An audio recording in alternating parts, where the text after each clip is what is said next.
నెల్లూరు జిల్లా సర్వేపల్లి నియోజకవర్గం మనుబోలు మండల వ్యాప్తంగా రైతులు దళారులను మోసపోవద్దని ప్రత్యేక అధికారి ఎంపీ సుబ్బారెడ్డి సూచించారు.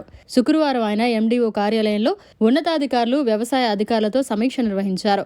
ఈ సందర్భంగా మీడియాతో మాట్లాడుతూ ప్రభుత్వం గిట్టుబాటు ధర 19,720 రూపాయలు నిర్ణయించిందని, అంతకంటే తక్కువగా ఏ రైతు కూడా తమ ధాన్యాన్ని విక్రయించవద్దని పేర్కొన్నారు. తేమ శాతం 17% ఉన్నదాన్ని ప్రభుత్వం కొనుగోలు చేస్తుందని పేర్కొన్నారు. మనుబోలు మండలానికి 3 మిల్లులను అనుసంధానం చేసి ఉన్నామని తెలిపారు. అదేవిధంగా 13 ధాన్యం కొనుగోలు కేంద్రాలను మండల వ్యాప్తంగా ఏర్పాటు చేసి ఉన్నామని పేర్కొన్నారు. రైతులకు ఎలాంటి ఇబ్బంది కలగకుండా ప్రభుత్వం చర్యలు చేపట్టిందని తెలిపారు. ఎట్టి పరిస్థితుల్లోనూ ప్రభుత్వం నిర్ణయించిన ధర కంటే ధాన్యాన్ని విక్రయించవద్దని తెలిపారు. ఈ సమావేశంలో తహసీల్దార్ సుబ్బయ్య, ఏడీ నాయక్, ఏఓ జహీర్ బాషా తదితరులు పాల్గొన్నారు.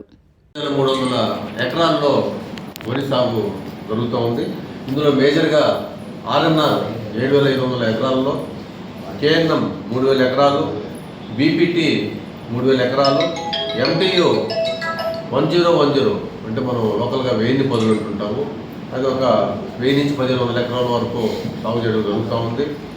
మరి ప్రభుత్వ ఆదేశాల ప్రకారము మనుబోలు మండలంలో 13 ప్యాడీ ప్రొక్యూర్మెంట్ సెంటర్స్ అంటే కొనుగోలు కేంద్రంలో ఓపెన్ చేయడం జరుగుతుంది.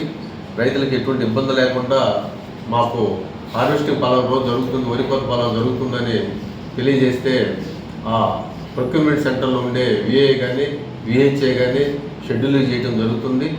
మరి ఈ మనుబోలు మండలానికి 2-3 మిల్స్ కూడాను యాగాజ్ చేయడం జరుగుతుందండి. సో వాళ్ళే తీసుకొనేసి మన అగ్రికల్చర్ మార్కెట్ కమిటీ వారి ఆధ్వర్యంలో ఇంత కూడా ఎటు రైతులకు ఇబ్బంది లేకుండా ప్రొక్యూర్మెంట్ చేయడం జరుగుతూ ఉంది.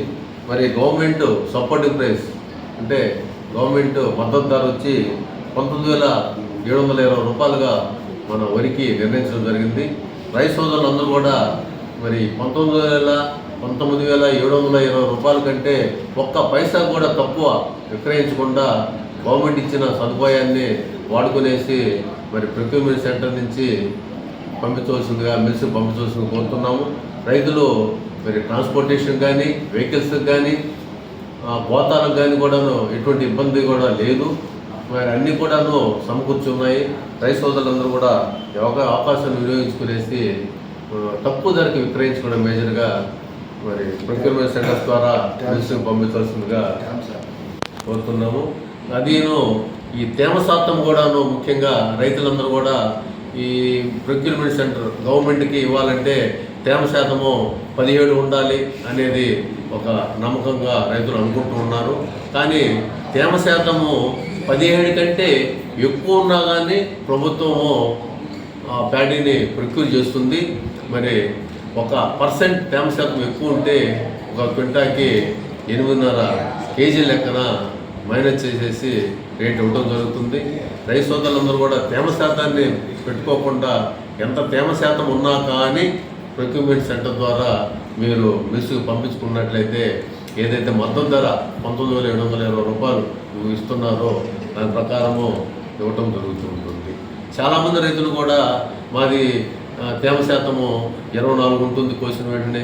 అందరూ కూడాను ఒక అపోహ ఉంది, తేమ శాతము కోసిన వెంటనే 24, 23 ఉంటుంది కాబట్టి మరి ఈ ఒడ్లు తీసుకోరు, ప్రొక్యూర్మెంట్ సెంటర్ ద్వారా ప్రభుత్వం తీసుకోదని చెప్పి ఒక అపోహ ఉంది. కానీ అటువంటి అపోహలు కూడా ఏమి లేదండి. ఒక తేమ శాతం కానీ 17 కంటే ఎక్కువ ఉంటే మరి 1% తేమ శాతం ఎక్కువ ఉన్నదానికి పుట్టికి 8.5 కేజీ లెక్కన తగ్గించడం జరుగుతుంది వెయిట్. అంటే ఎంత తేమ శాతం ఉన్నా కానీ తీసుకుంటారు. మరి ఆ తేమ శాతంలో ఎక్కువ ఉండే 1%కి ఒక పుట్టికి 8.5 కేజీ లెక్కన తగ్గించి తీసుకోవడం జరుగుతుంది. మరి ఎటువంటి ఇబ్బంది కూడా లేదు. మరిన్ని అప్డేట్స్ కోసం మన HN9 టీవీ ఛానల్ని సబ్స్క్రైబ్ చేసుకోండి.